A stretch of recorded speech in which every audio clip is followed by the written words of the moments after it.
Olá pessoal, aqui é o Velgas, hoje é dia 9 de março de 2026, 16 horas, horário de Brasília.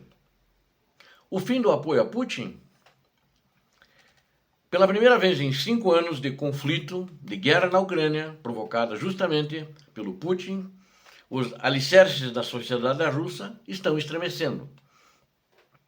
Uma pesquisa recorde do Centro Levada, ele é da Rússia, esse Centro Levada, que faz as pesquisas, né? Ele revelou alguns dados surpreendentes e preocupantes para o Kremlin, né? Que ele revela que 67% dos russos agora clamam por negociações de paz, o que antes eles não faziam isso. Eles achavam que a Rússia tinha que ir lá e pegar a Ucrânia para a Rússia, apoiavam o Putin, né? Enquanto o entusiasmo pela invasão na Ucrânia despenca para o nível mais baixo da história, entre o cansaço do povo e o medo de novas mobilizações, aí estão, eles sabem que morreu muito russo lá, eles sabem que morreu muita gente, e eles não querem que haja mobilização. Então eles têm esse medo. E Vladimir Putin enfrenta esse inimigo interno que é silencioso. E além daqueles que eu já relatei para vocês, da teoria da conspiração que acontece na Rússia. Então, a indiferença e o desejo desesperado pelo fim da guerra é esse inimigo interno que está se somando, que Vladimir Putin talvez tenha que enfrentar, e isso ele não quer. Vamos ver aqui para a gente entender juntos, né, como a Rússia está se tornando uma panela de pressão, né? Tem problemas econômicos, tem falta de produtos, tem desemprego, né? Porque é só a indústria da guerra que funciona, o resto não funciona direito. Tem muitas empresas que fecharam, muitas empresas sendo vendidas, inclusive para o exterior. A Lukoil, parte dos seus ativos, foi vendido por uma empresa da Bulgária, por exemplo, né? Então vamos ver tudo isso juntos e vamos ver sempre mais vídeos e outras oportunidades em todos os outros dias. Eu peço a você, inscreva-se, você que não é inscrito. Peço a todos que deem um like, compartilhem com suas redes sociais e façam seus comentários, que são sempre muito bem-vindos. Hoje nós vamos olhar para além das explosões das trincheiras, né? Vamos olhar para Moscou. A gente normalmente tem feito vídeos, não todos os dias, mas às vezes todos os dias, né? Sobre Moscou, sobre Putin, sobre o que está acontecendo, porque ali é um fator importante para essa guerra ir em frente ou não, né? Até para o término da guerra. Então vamos olhar para dentro das fronteiras da Rússia, dentro das fronteiras dos invasores russos. O que os números nos dizem é que o tempo, aquele senhor implacável da guerra, começou a cobrar seu espírito, seu preço, começou a cobrar seu preço no espírito do povo russo. Após 5 anos, a euforia da operação especial deu lugar ao peso de uma realidade que não termina, aumentando cada dia o número de mortos, aumentando em milhões, uma conta que já deve estar em muitos bilhões, talvez chegue a trilhões, de perdas que a Rússia teve nesse curto espaço de tempo de 4 anos. Aliás, uma guerra que já está durando mais do que a Rússia lutou na Segunda Guerra Mundial contra a Alemanha nazista. E os dados desse Centro Levada, eles são recentes, agora dessa semana, né? E independentes, e mostram uma mudança, dá para dizer assim, tectônica, é muito grande, né? Imagine que 67% da população da Rússia agora prefere o diálogo às armas. Eles inverteram esse apoio. O apoio à continuação direta da invasão caiu para menos 24%. Meros meros 24%. Só 24% da população da Rússia que está apoiando a invasão na Ucrânia. É o nível mais baixo desde aquele fatídico fevereiro de 2022, mais especificamente o dia 24 de fevereiro de 2022. O que vemos não é apenas uma mudança de opinião pública, na minha avaliação, é um cansaço existencial. Os russos estão tentando se desligar da guerra, tratando essa guerra como um ruído de fundo incômodo que teima em não parar. Então isso vem até uma contradição russa, mas não se enganem, há uma dualidade complexa aqui.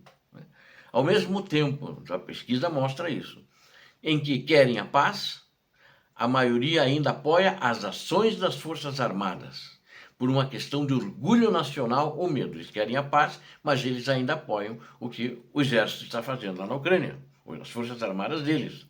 Ao mesmo tempo que querem a paz, a maioria, então, tem esse orgulho. Eu diria, é um chauvinismo, é um imperialismo que o cidadão russo sempre teve. Ele sempre se achou superior ao mundo.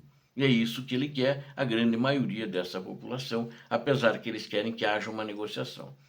Mas vejam bem, eles querem que a guerra acabe, mas eles querem que a guerra acabe nos termos de Moscou. Como Vladimir Putin está dizendo para ele que ele quer terminar, e é por causa disso que ele não está negociando.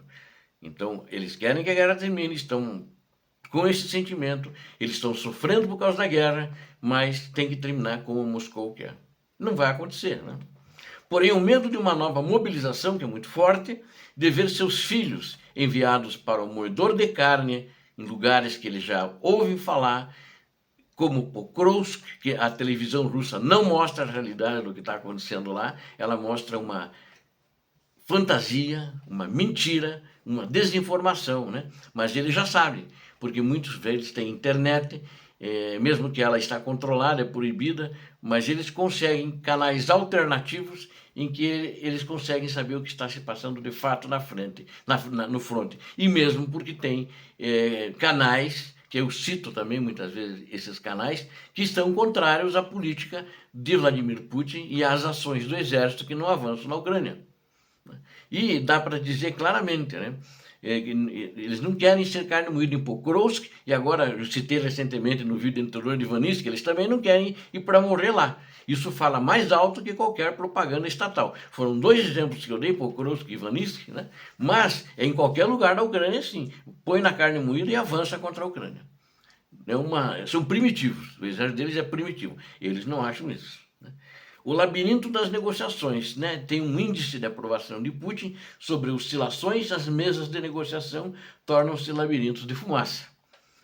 Fala-se em 5 vertentes: a vertente militar, a vertente política, econômica, territorial e de segurança. A parte militar parece ser a única com algum rastro de progresso, discutindo linhas de retirada e zonas de cessar-fogo. Mas, na verdade, nua e crua, sem um acordo político e territorial, o silêncio das armas será apenas uma pausa para o próximo fôlego. Eu tenho essa avaliação. Não adianta, tem que negociar e tem que ceder. Não é nos termos de Moscou. Nunca será assim. E tem um fator Donald Trump também, né? Que no último ano, já um pouquinho mais de um ano e 2 meses, estamos indo, vai fazer agora no dia 20 de março, que ele assumiu a presidência, mesmo com os esforços de mediação de Donald Trump, né, a engrenagem da guerra é pesada, ela é lenta. O sucesso de uma vertente depende do fracasso da teimosia da outra.